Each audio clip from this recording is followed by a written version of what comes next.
Hello, everyone. I just want to do a short video this morning. We're still in the coronavirus. I'm going to be in 1 Corinthians, the second chapter. I'm going to read verse 1 through 10. If my allergies will let me this morning, I'm having a little trouble.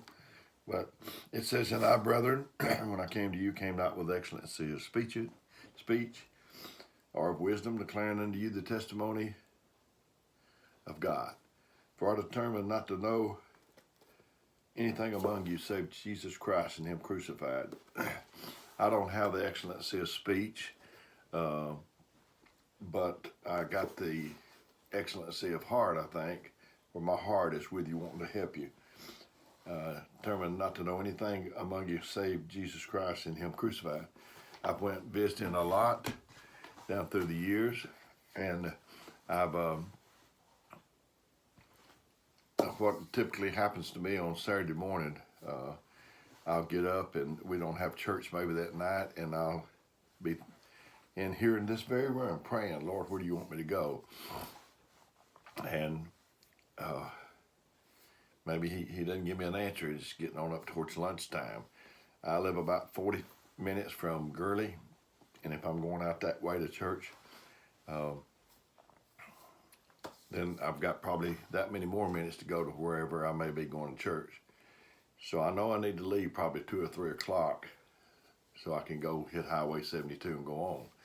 And if I don't have an answer, I'll take me a church directory with me, and I'll sit it in the seat beside me in the car. I start out the door here at this house, and my wife said, "Where are you going?" And I say, "I don't know."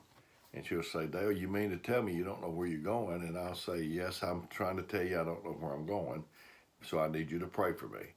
And I'll go, and all along the way, I'm saying, "Lord, if you want me to go anywhere, if you'll let me know in time, I'll sure try to go."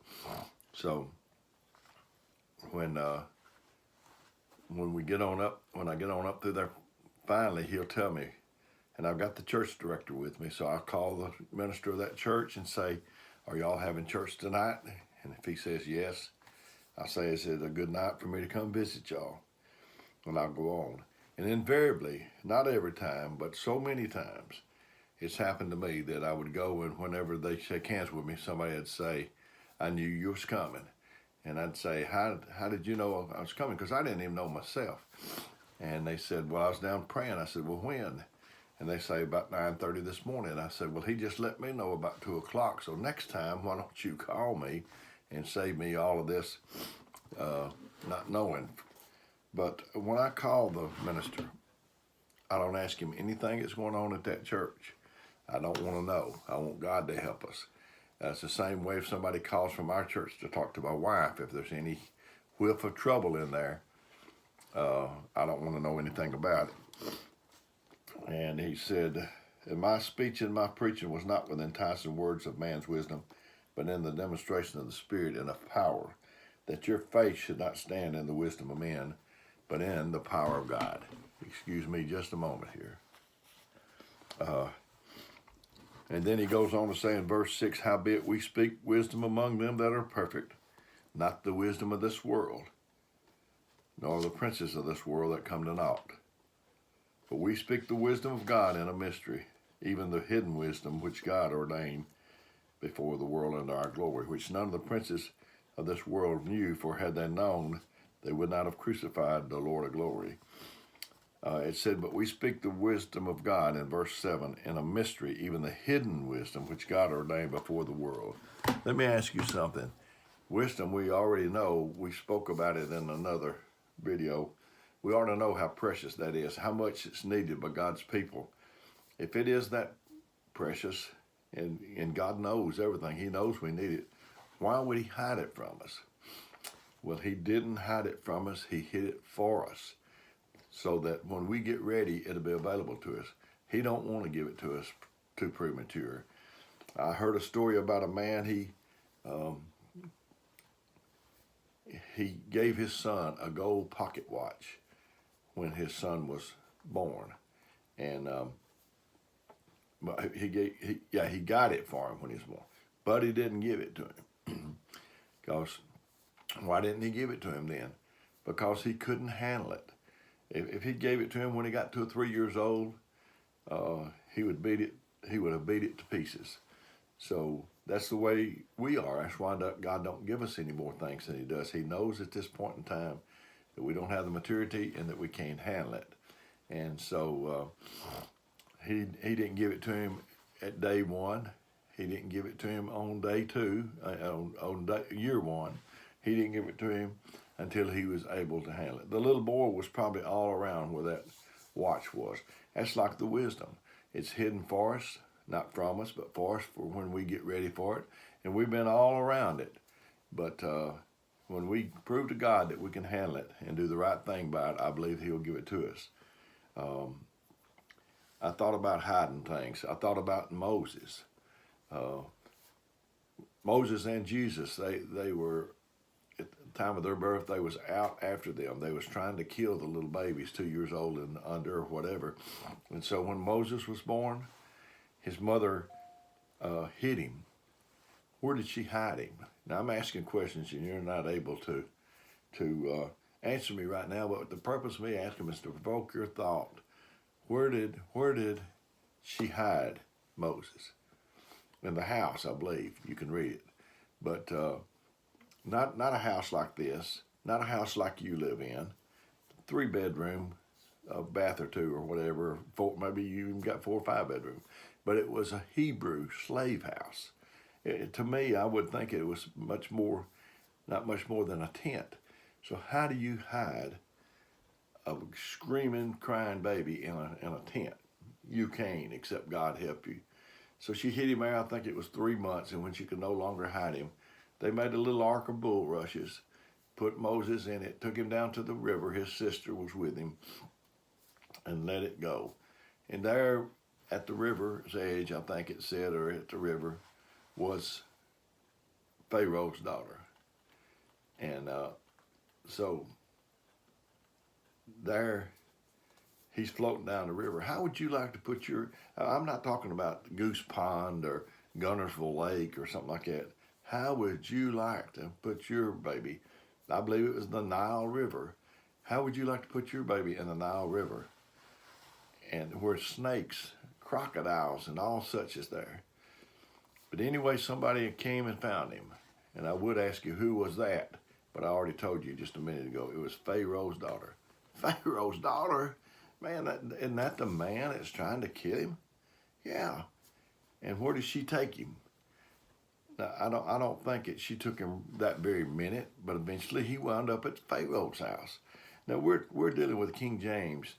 King James and the thous and the these, and it's pretty hard to understand sometimes. So I'm trying to put it in common language, maybe a little something that you can get a grip on. But she took him to Pharaoh's house. To me, that is so incredible. The man that's trying to kill him winds up, and that's where he's at. So I think he was a little older when she finally got him down there. But if he was a baby, now Pharaoh's buying his little diapers, his baby food, his milk. Pharaoh's providing everything, and we even eventually wound up providing his education. So that, to me, that is so incredible. And I already told you on another video that I sought after wisdom since I was about 11 years old. And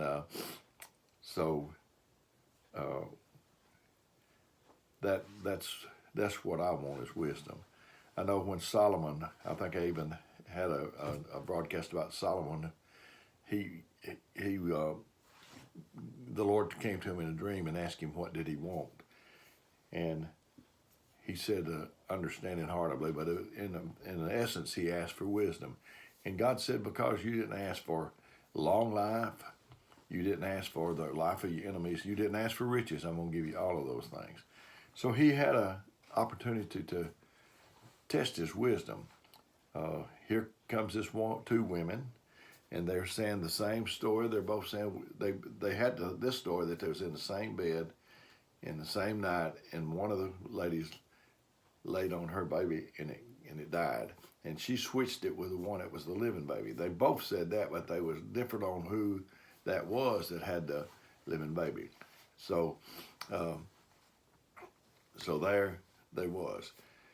So there was nowhere he could look. There was no book that he could thumb through, no precedent for Solomon. And he said, bring me a sword. And I'm thinking, bring me a sword? And he said, we'll cut the baby in half. Give half to her and half to her. And the one that it didn't belong to said, that sounds like a good idea to me. Just go ahead and do that. And but the one that said that it did belong to said, don't harm the baby, just give it to her. That's how you know who the baby belongs to. It was very simple. I could have done it from there. And, the baby, to me is that's representing in my mind the church.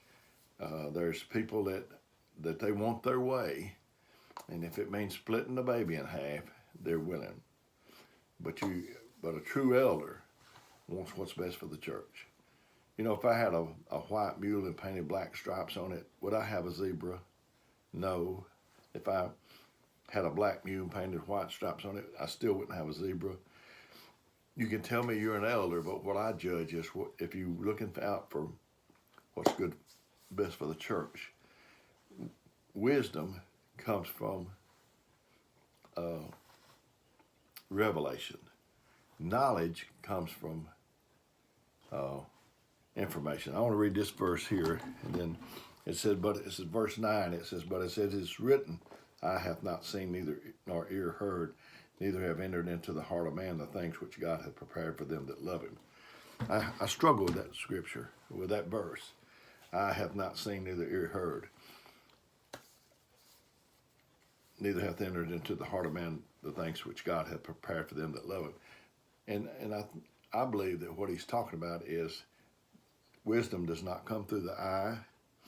It doesn't come through the ear. That's information. It comes through revelation. If you live long enough, make enough mistakes, correct enough mistakes, you're going to have experience and you're going to have knowledge. But that doesn't give you wisdom. And then the last verse says, but God hath revealed them to us by his Spirit. By his Spirit. But God hath revealed them unto us by his Spirit, for the Spirit searcheth all things, yea, the deep things of God. There are some deeper things. The common things lay just right on the surface, but for the deeper things, you have to get God to help you go deeper. I mentioned the Guntersville Lake.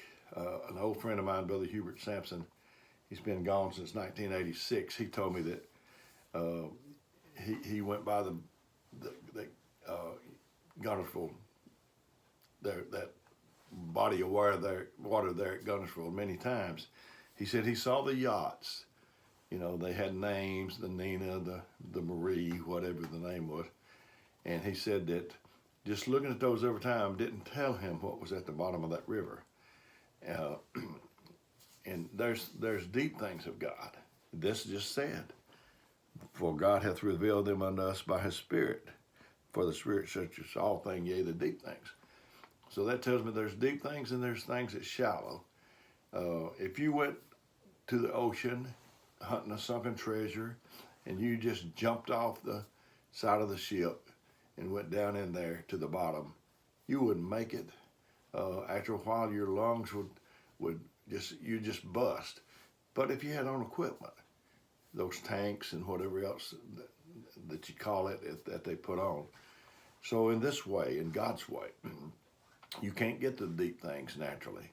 It's a spiritual man that can get them. You got to put on charity and the things it talks about. Add ye faith, virtue, knowledge, temperance, and on like that. You got to add those things to go deeper. You got to lay off grudges. You got to do anything. You got to do the things. You got to make deposits, the plus things like loving and helping. The minus things are like grudges and unforgiving. So you got to do the positive things. We need to go deep.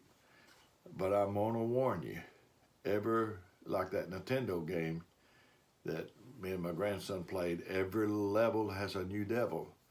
You on the surface you don't encounter all that, but when you start going deep and investigating what God's got for us, you're going to see those things. And so that's the deep things of God. I'd like to investigate some of those deep things of God. Um, the hidden wisdom. Uh, I know my dad. He taught me two valuable lessons. He never did. He wasn't a churchgoer. He didn't live right, but he taught me two lessons. One of them was not not to make fun of anybody, and then he didn't like bragging, so he passed that on to me. We were at a basketball game. We didn't go to church. I don't know how old I was, 9 or 10 or whatever. And there was a man out there. There's a basketball player. He had the biggest ears that I'd ever saw. And so I said, "Look at old Dumbo, one with the big ears. Looked like he could fly away." And I'm telling you, my dad didn't live right. He grabbed me by the collar. And I believe that if there hadn't been so many witnesses in there, that I would have been in trouble. No telling what would have happened to me. And he told me, "Don't you ever make fun of anybody again. They can't help it. And you're fortunate what you got, and they're unfortunate what they got, and don't make fun of anybody again." And I tried to follow that rule. I tried to always gravitate towards the underdog, the people that's without. And so then the other one he taught me was not to brag. My dad worked for the government, and they'd send a little form home. I guess they got some kind of something for the schools if your dad worked for the government. I'm not quite sure. But at any rate, they sent it home, and it asked these questions. My mother helped me fill it out. I didn't know what my dad did. And I asked him, I said, "What do you do, Dad?" And he said, "Just tell him I'm a janitor," because he wasn't a bragging type. And my mother, I asked her, I said, "Is Dad a janitor?" And she said, "No. He was a property and supply clerk, I think." And then I got on up bigger. And about the 11th grade, I got pretty brave, and I asked him myself about it. I said, "Dad, are you still a property and supply clerk?" And he was a contracts administrator and had been for a few years. He just didn't brag. And I don't like bragging. I try not to do it myself because it's not good at all. And so I thank God for everything this morning. It's as well with me as it is, and I hope it is with you. If there's anything I can do for you, I'd be more than happy to, if God would help me and show me what you need. Or if you want to tell me a scripture that you would like for me to use sometime, if I can get God to help me. If I can't, now there's no sense in it. But other day, a man asked me to speak on a certain scripture, and I told him if I could get God to help me with it, and I believe He did, and so I did for him. So I love you. I love you very, very much. May God bless you.